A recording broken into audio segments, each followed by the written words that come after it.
आइए दोस्तों, भौतिक विज्ञान ब्रांच ऑफ साइंस के यूट्यूब चैनल पर आप सभी का स्वागत है। इस वीडियो में हम बात करेंगे विभिन्न आवेशित कणों की तरंगदैर्ध्य के बारे में। विभिन्न आवेशित कणों की तरंगदैर्ध्य डी ब्रोगली के सिद्धांत के द्वारा, यदि हम कहें कि किसी गतिशील कण का या कण की गतिज ऊर्जा E बराबर 1/2 mv² होती है। यदि इस समीकरण को दोनों पक्षों में m से गुणा करें, यदि दोनों पक्षों में m से गुणा करें तो यहाँ हमारे पास जो समीकरण मिलेगी वो होगी me बराबर 1/2, यहाँ एक m है, इसका स्क्वायर हो जाएगा v का स्क्वायर। यदि इन दोनों का स्क्वायर कंबाइन करके एक स्क्वायर के रूप में लिखें तो 1/2 mv² इस टाइप से लिख सकते हैं। और यहाँ mv, we know that because mv is equal to p होगा, इट्स मीन मोमेंटम यानी संवेग। और जब भी कोई कण गति करता है तो उसके पास संवेग होता ही है। तो इस संवेग की वैल्यू p यहाँ पर रखेंगे तो यहाँ मिलेगा हमें me is equal to 1/2 p²।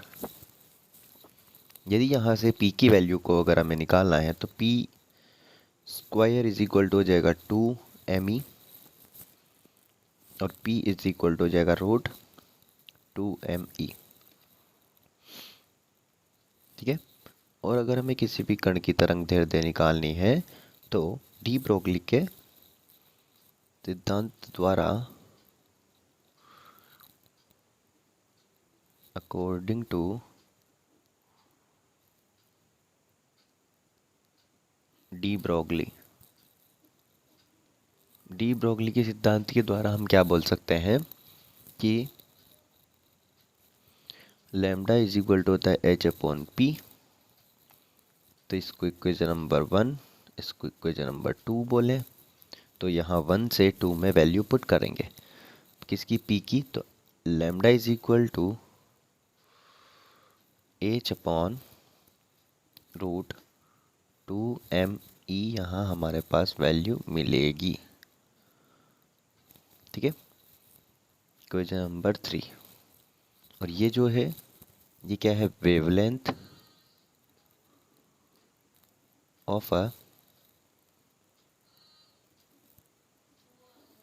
Charged particle, यानी किसी भी आवेशित कण की तरंगदैर्ध्य का मान।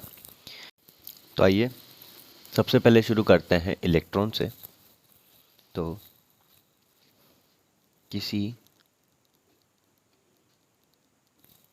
गतिशील इलेक्ट्रॉन से संबद्ध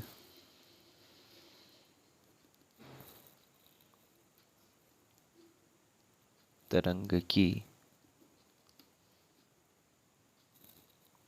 तरंगदैर्ध्य, इसका मान हम इसी फॉर्मूले से निकालेंगे यहाँ पर समीकरण नंबर 3 से। तो lambda is equal to h/√2me होगा यदि वह इलेक्ट्रॉन v विभवांतर से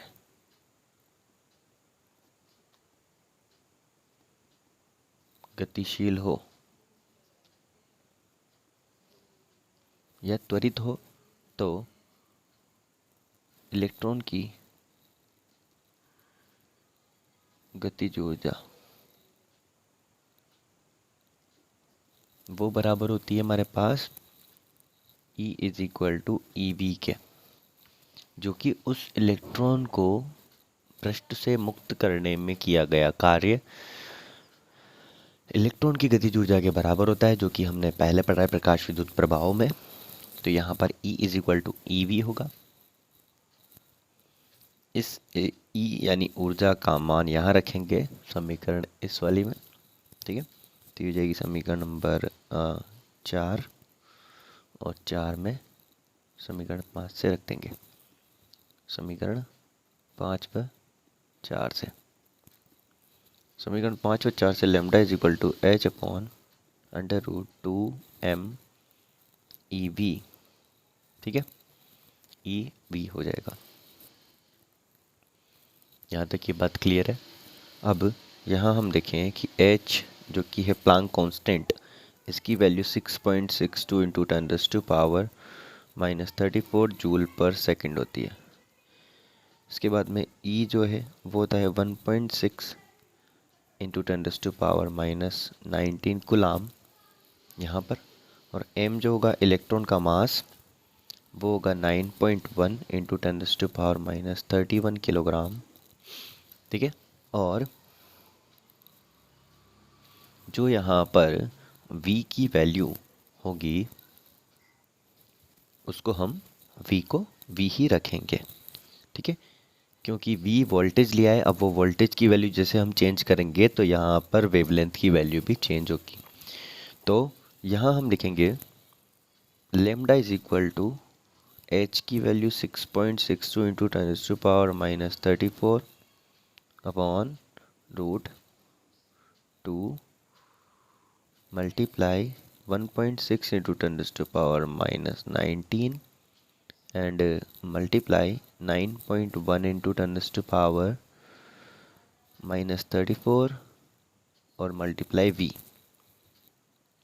और जब हम इसको सॉल्व करेंगे,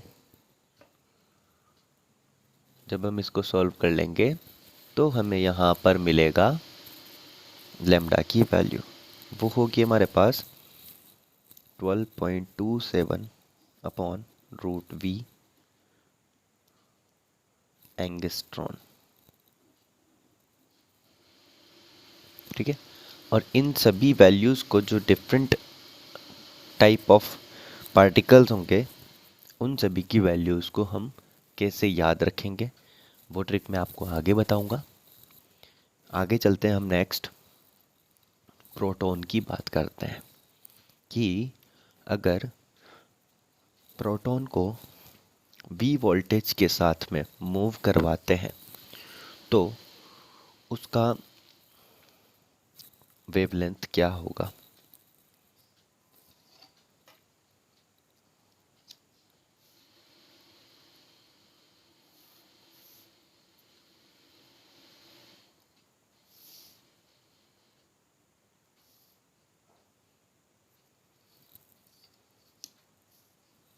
तो आइए देखते हैं।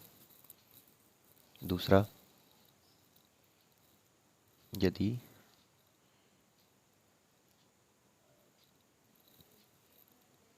प्रोटॉन को V विभवांतर से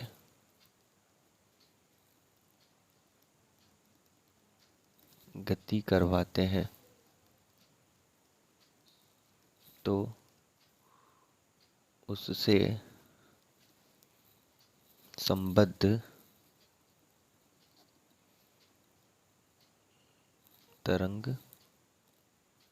दैर्ध्य की वैल्यू वही समीकरण 4 है जैसे ही। तो समीकरण 3 तरंग दैर्ध्य lambda is equal to H upon √2m E होगा, तथा प्रोटॉन की गतिज ऊर्जा, प्रोटॉन की गतिज ऊर्जा जो होगी, अगर V वोल्टेज से उसको मूव करते हैं तो प्रोटॉन की गतिज ऊर्जा यहाँ पर E बराबर EV ही होगी, लेकिन ये प्रोटॉन का आवेश होगा EV, ठीक है, इसलिए EPV लिख दिया है।